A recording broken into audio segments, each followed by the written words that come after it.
Hit and run in Bangalore ಅಂತೆ.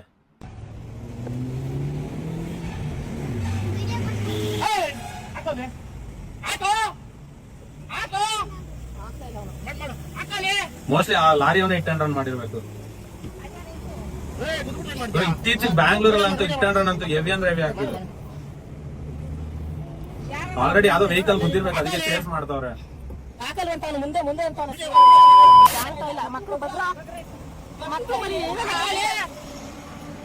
ಯಾವ್ದು Nelamangala road ಇದ್ದಂಗಿದೆ. ದಿನ ನಾವು ಓಡಾಡ್ತೀವಲ್ಲ ಗೈಸಲ್ಲಿ. ಏನ್ ಸ್ಪೀಡಲ್ಲಿ ಹೋಯ್ತಾವ ನೋಡಿ, ಓವರ್ಟೇಕ್ ಮಾಡ್ತಾನೆ. ಬಸ್ಸು ಆಟೋ ಪಲ್ಟಿನೇ ಹೊಡ್ಬಿಡ್ತಾನ ಒಬ್ರು ಆಟೋ. ಯಾರು ಓಡಿಸ್ತಾರ ಇದು? ಎರಡು ಆಟೋ ಅಂತೆ. ಏನಂತ ಓಡಿಸ್ತಾರ ಲಾರಿಗಳ? ಯಾರಿಗೂ ಲೈಸೆನ್ಸ್ ಕೊಡೋದು ಇಂಥವ್ರಿಗೆಲ್ಲ? ಏನ್ ಟೆನ್ಷನ್ ಇರುತ್ತೋ ಏನಿರುತ್ತೋ ಎಲ್ಲ ತಗೊಂಡ್ ರೋಡಲ್ಲಿ ತೋರಿಸ್ತಾ ಇಂಥವ್ರು.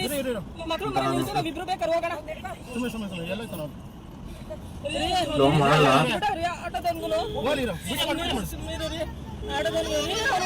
ನಿಜ ಕಾರಲ್ಲಿ ಇರೋರ್ಗಂತೂ ಚೇಸ್ ಮಾಡ್ತಾ ಇರೋರ್ಗಂತೂ ಒಂದು ಹ್ಯಾಟ್ಸ್ ಆಫ್. ನಿಜ ಒಂದ್ ಧೈರ್ಯ ತಗೊಂಡು ಹೋಗಿ ಕ್ಯಾಚ್ ಮಾಡಕ್ ನೋಡ್ತಾ ಇದ್ದಾರೆ.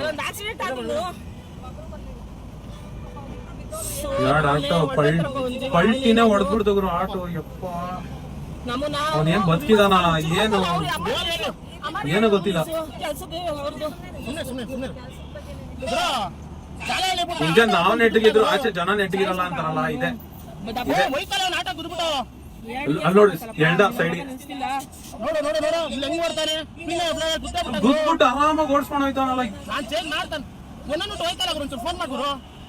ಇಂಥ ಟೈಮಲ್ಲೇ ಒಂದು ಪೊಲೀಸ್ ಅವರು ಕಾಣಿಸಲ್ಲ. ಇಂಥ ಟೈಮಲ್ಲೇ ಎಷ್ಟು ಜನ ದಿನ ನೋಡ್ತೀವಿ. ಇಂಥ ಟೈಮಲ್ಲಿ ಯಾರು ಇರಲ್ಲ. ಇಂಥವ್ರಿಗೆಲ್ಲ ಅದ್ ಯಾರು ಲೈಸೆನ್ಸ್ ಕೊಡ್ತಾರ? ಏನಾಯ್ತು ನೆಕ್ಸ್ಟ್ ಅಂತ ನೋಡ್ಬೇಕು. ಹಿಡ್ದಿದಾರ ಪೊಲೀಸ್ ಅವರು ಏನು ಅಂತಾನೋ ಗೊತ್ತಿಲ್ಲ. ನಿಜ ಇವನಂತೂ ಇನ್ನ ಮತ್ತೆ ರೋಡ್ ಬಿಟ್ರಂತೂ ಇನ್ನ ಅದೆಷ್ಟು ಪ್ರಾಣಗಳು ಹೋಯ್ತಾವ, ಇನ್ನ ಅದೆಷ್ಟು ಗಾಡಿಗಳು ಗುದ್ಬಿಡ್ತಾನ. ಇಂಥವ್ರನ್ನೆಲ್ಲ ಅದ್ ಯಾಕಾದ್ರೂ ಕೆಲ್ಸಕ್ಕೆ ಸೇರ್ಸ್ಕೊಂತಾರ, ಅದ್ ಯಾಕಾದ್ರೂ ಡ್ರೈವಿಂಗ್ ಇದು ಕೊಡ್ತಾರ. ನಿಜ ಬ್ಯಾಂಗ್ಳೂರ್ ಸಿಟಿ ಪೊಲೀಸ್ಗೆ ಇನ್ನ ಹಿಡ್ದಿಲ್ಲ ಅಂದ್ರೆ ಇನ್ನೂ ಟ್ಯಾಗ್ ಮಾಡಿ ಗೈಸ್. ಇನ್ನು ಆದಷ್ಟು ಬೇಗ ಹಿಡಿಬೇಕು ಅವನ್ನ. ನನ್ ಪ್ರಕಾರ ಆಲ್ರೆಡಿ ಹಿಡ್ದಿರ್ತಾರೆ, ಬಟ್ ಇನ್ ಕೇಸ್ ಹಿಡ್ದಿಲ್ಲ ಅಂದ್ರೆ ಬ್ಯಾಂಗ್ಳೂರ್ ಸಿಟಿ ಪೊಲೀಸ್ ಟ್ಯಾಗ್ ಮಾಡ್ರಿ ಇನ್ನು.